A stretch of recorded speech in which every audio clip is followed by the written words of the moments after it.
Listening to the Bob Dutko Show.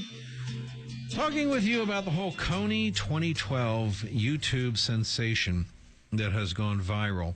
So you might think, based on this story, what could the possible downside be? How could there possibly be any controversy surrounding this? Isn't this just a wonderful effort that filmmaker Jason Russell has done? And so how can there be a downside? Well, this is what I want to explore with you. For example, as Reuters reports, they say that mixed reaction in Uganda include criticism that attention has come too late, that much of the armed conflict in the area has subsided, and that the film leaves out that the Ugandan military is often accused of committing the same atrocities as Kony's fighters. In addition, Kony is believed to have long since fled Uganda and now only commands a few hundred followers. Invisible Children, which is Jason Russell's ministry, also, I don't know if he would refer to it as a ministry per se, because I don't think it's a Christian ministry, but it's a nonprofit organization, has faced questions about its governance in light of financial statements showing a large portion of the funds were used for travel and film production rather than charity work. And here's what you have, folks. Here are the basic criticisms of this Kony 2012 effort. And by the way, let me say, I'm kind of conflicted here. I am. Because on one hand, I want to say 3 cheers for his efforts.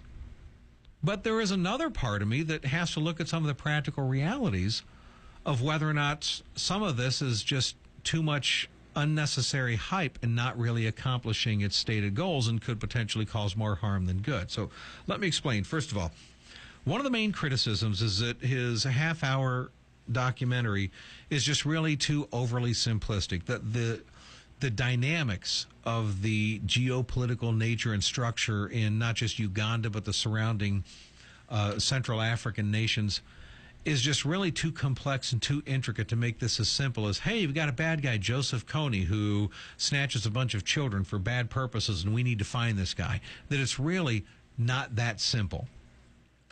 Another criticism is that this filmmaker, he has aligned himself with the Ugandan government because, as you know, Kony, one of the things he tried to do originally was overthrow the Ugandan government. He's kind of a rebel in this case. So the filmmaker has aligned himself with the Ugandan government, saying, hey, I'm with you, and even posing with Ugandan government officials, as they're all holding AK-47 rifles and whatever. But the problem is the Ugandan government is extremely corrupt. And there's a lot of information suggesting that the Ugandan government and that their officials and their army engage in the very same kind of atrocities. Stealing children, kidnapping children, making them fight, raping little girls, and using little girls for sex slaves as well. That they are doing the very same kind of despicable things as Joseph Kony, although maybe not as bad as Kony, but you're basically seeing the government as a lesser of two very, very evils. So that's one issue there. And so, okay, come on. How can you align yourself with the Ugandan government when they're doing the same stuff as Kony? There are some criticisms about the charity itself, called Invisible Children, that the charity itself only spends 32% of its dollars on actual services for the children in Uganda. So it spends 2/3 of its money on other things not related to directly helping the children. And this is why you hear me, like, for example, talking about Compassion International. Compassion International spends over 80% of its money directly helping the children. And so that's considered one of the highest in the industry. It's very, very high. They have Charity Navigator's highest 4-star rating possible. But, of course, this organization, Invisible Children, does not. They don't have a 4-star rating. I think they have in one area, a 3-star rating, in one area, a 2-star rating. Okay. Here's another criticism. Critics will say, this is an old story. That this is too little, too late. Kony, Joseph Kony, he fled Uganda 6 years ago, back in 2006. He doesn't even live there anymore. And as a matter of fact, he doesn't have the thousands and thousands of people in this army anymore. He doesn't have his multi-thousand-person army. The estimates are that he has, at best, a couple hundred, maybe a few hundred loyal followers that are close to him, although a lot of those are still the children. But in other words, this guy has pretty much been run out of Uganda, and he's running and hiding right now, and he doesn't really have the power and the force that he had before.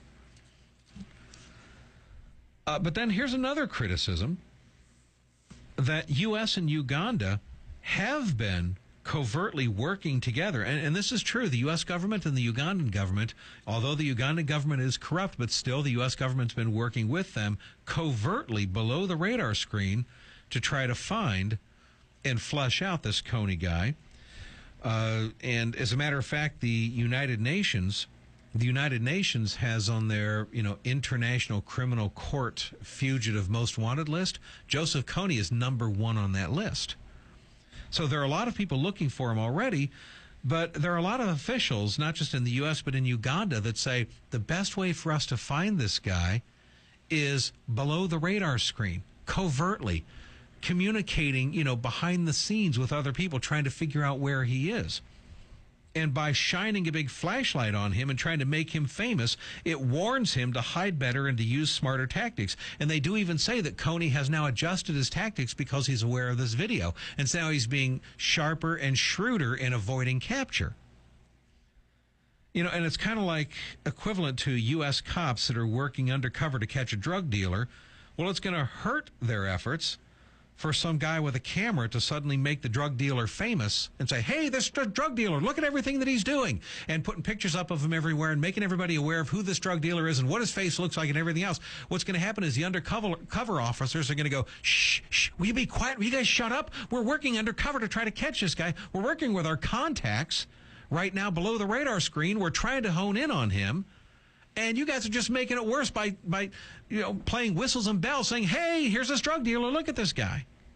And so that's why a lot of people are saying that that this documentary is actually making it more difficult to catch this guy. Also, this filmmaker, Jason Russell, he's being criticized because one of the things he's calling for is military intervention to capture or kill this Joseph Kony. But part of the problem is his army that's protecting him right now are the very children that he's stolen. So the only way you can get to Kony is by shooting it out with a bunch of 10 and 11-year-old children that are his soldiers. So how do you protect these children and try to get them out of this army that he's got them in, albeit a reduced army right now, without shooting them first to get to Kony in the first place? Which is why a lot of officials in U.S. and Uganda are saying, will you guys be quiet about this and let us try to handle this below the radar screen? We're trying to flesh him out, but we want to do it in a way where we can sneak up and catch him and not have to shoot and kill all of the children that are protecting him.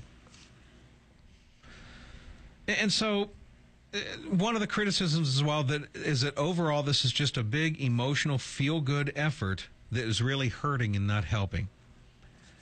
And that it's really past its time and prime, and Kony was a big guy and a big player and a big fish 10 years ago, but for the last 6 years he's been in exile and he's pretty much been in hiding, and his army, if you will, of children has dwindled down to just a few hundred at best.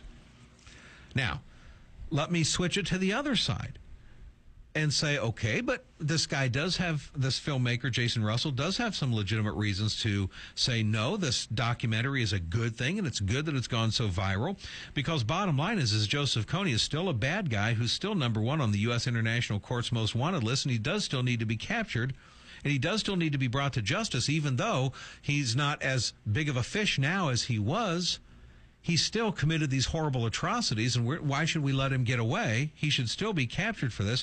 And let's face it, this guy's done his reign of terror for 20 years, and he hasn't been caught yet. And so obviously whatever kind of efforts the U.S. and the Ugandan government and whatever have been doing for the last 20 years hasn't worked. Nobody's been able to catch him yet. So maybe by doing this documentary, it does create enough awareness that the government of the United States and maybe other governments around the world won't just forget about this Joseph Kony guy now that he's no longer a big fish. And it will ramp up efforts to try to go get him. Okay.